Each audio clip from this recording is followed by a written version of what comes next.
Hello दोस्तों, मैं दीपक मिश्रा स्वागत करता हूं अपने YouTube चैनल वो भयानक यादों में। दोस्तों, अगर कहानियां पसंद आ रही हैं तो लाइक शेयर कमेंट और सब्सक्राइब अवश्य करें। दोस्तों, हम अंधविश्वास को बढ़ावा नहीं देते। इन कहानियों को आप सिर्फ मनोरंजन के तौर पर सुने। बच्चे इन कहानियों से दूर ही रहें। दोस्तों, आज की कहानी है 440 वोल्ट। जी हाँ दोस्तों, उत्तरांचल के हरिपुर गांव, जो कि सरकारी सुख सुविधाओं से हमेशा वंचित रह जाता।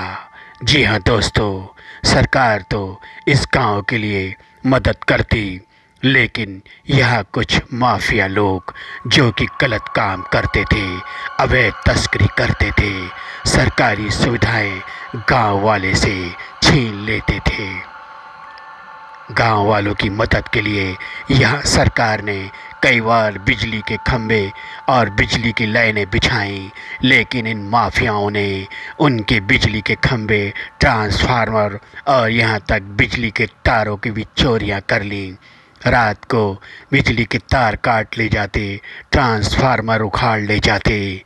वो इसलिए कि इस गांव में हमेशा अंधकार छाया रहेगा, तो उनकी अवैध तस्करियां आराम से होती रहेंगी।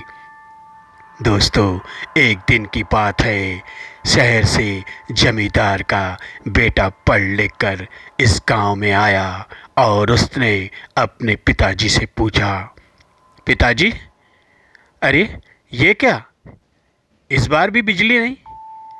पिछले बार तो बिजली के खंभे लगाए थे ना, कहाँ चले गए सब? फिर आज भी हम लोग मशाल और लालटेन की रोशनी में हो गए। बेटे, क्या करूं? कुछ भू माफिया और कुछ अवैध तस्करी करने वाले नहीं चाहते कि हमारे गांव की उन्नति हो। सरकार तो हमारे लिए बहुत कुछ करती है, लेकिन इन लोगों ने हमारा जीना दूभर कर लेते हैं। रात बिरात बिजली के खंभे उखाड़ ले जाते, यहाँ तक कि बिजली के तारों को भी काट ले जाते। गांव में फिर से अंधेरा छा जाता। कैसे हम किसानी और खेती करेंगे? कैसे हम उन्नति कर सकेंगे? बेटे, ये तो बहुत गलत बात है। आप लोग मिलकर इनके लिए कोई रिपोर्ट क्यों नहीं लिखते? बेटे, हम गांव वाले हैं, कम पढ़े लिखे हैं। बड़ी मुश्किल से इस गांव में मैंने तुझे पढ़ाया लिखाया और शहर भेजा। अब तुझसे ही सबकी उम्मीद जुड़ी है। बेटे, ठीक है पिताजी, आप चिंता न करें। अभी मैं कल ही शहर जा रहा हूँ और वहाँ जाकर सरकार से इस बात की शिकायत करूँगा। एक न एक दिन हमारा गांव ज़रूर उन्नति करेगा, आप चिंता ना करें। और वह दूसरे ही दिन वापस शहर की तरफ निकल पड़ा और उसने वहाँ जाकर सरकारी ऑफिसों में और सरकारी कलेक्टरों से इस बात की शिकायत की। उन्होंने आश्वासन दिया कि बहुत ही शीघ्र आपके गांव में बिजली पानी की सुविधाएं उत्पन्न हो जाएंगी। और हुआ भी ऐसा ही। वह कुछ ही दिन शहर में था और उसे खबर मिली, बेटे, अरे तूने तो कमाल कर दिया, तेरी मेहनत रंग लाई। हमारे गांव में वापस बिजली के खंभे लगा दिए गए हैं और रोशनियां भी हो गई हैं। घर घर में फिर से उजाला हो गया है। ठीक है पिताजी, मैं जल्दी ही आ रहा हूँ। और यह वहाँ से ट्रेन के रास्ते अपने गांव की तरफ चल पड़ा और बहुत ही प्रसन्न था। लेकिन जैसे ही रात के समय वह स्टेशन से उतरा, उसने देखा गांव की तरफ अंधेरा पड़ा था। अरे ये क्या, ये तो गांव में अंधेरा पड़ा है। पिताजी बता रहे थे कि यहाँ बिजली के खंभे लग गए हैं, लाइट है, चारों तरफ रोशनियाँ हैं, यहाँ तो अंधकार छाया है। उसने एक युवक से पूछा जो कि स्टेशन पर चाय पानी की दुकान लगाता था, भैया ये गांव में अंधेरा क्यों छाया है? क्या बताएं बाबूजी, फिर भू माफिया और तस्करी करने वालों ने कल रात ही इस गांव में बिजली के खंभे कुछ जगहों से उखाड़ दिए। इस प्रकार से चारों तरफ फिर से अंधकार छा गया है। अभी कुछ ही लाइन बिछी हुई है। देखिए कहीं ऐसा ना हो कि आजकल में इन तारों को भी वो काट ले जाएं। ठीक है, कोई बात नहीं।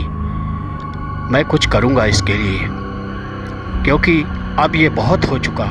यह सोचकर वह रात में अपने घर पहुंचा और उसने अपने पिताजी से ये सब बातें सुनी तो उसे भी बहुत ही दुख हुआ।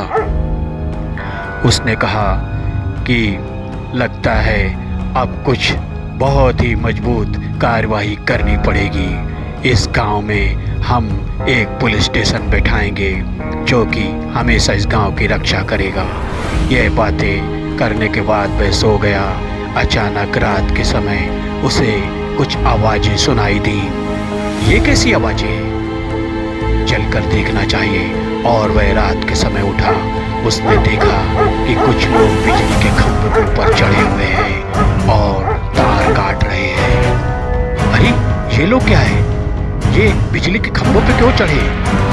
अच्छा, लगता है ये वही लोग हैं जो बिजली के तार काट लिया करते हैं। चलकर ट्रांसफार्मर के पास देखना चाहिए। और यह दौड़ते दौड़ते गांव के पास बने ट्रांसफार्मर के पास पहुंचा। इसने देखा कि ट्रांसफार्मर का कटआउट नीचे रखा हुआ है। अरे ये तो ट्रांसफार्मर का कटआउट नीचे रखा हुआ है। लगता है इसी वजह से अंधेरा छाया हुआ है। देखना चाहिए। और इसने उस ट्रांसफार्मर के कटआउट को उठा के ट्रांसफार्मर पे जैसे ही लगाया, एक भयंकर आवाज चीखने की वातावरण में गूंज उठी। बिजली के तारों में करंट आ गया और वह लोग धू धू करके जल उठे। और सुबह वही हुआ।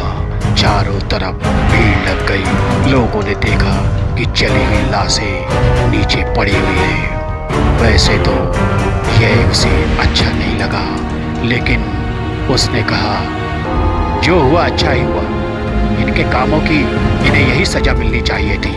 जमींदार और गांव वालों ने सभी ने कहा बहुत अच्छा हुआ, बहुत अच्छा हुआ। लेकिन यह बात उसने किसी को नहीं बताई, मन में ही रखी, यह सोचकर मैंने कोई गलत तो नहीं किया, काम तो नेकी का ही किया और एक न एक दिन तो यह दंड इन्हें मिलना ही चाहिए था। इस बात को उसने अपने से छाती में रहस्य बना के ही रख लिया। उसके बाद फिर कभी उस गांव में बिजली के तार और ट्रांसफार्मर की चोरियां नहीं हुई। धन्यवाद दोस्तों। कहानी अच्छी लगी हो तो लाइक शेयर कमेंट और सब्सक्राइब अवश्य करें दोस्तों। Good night, good night.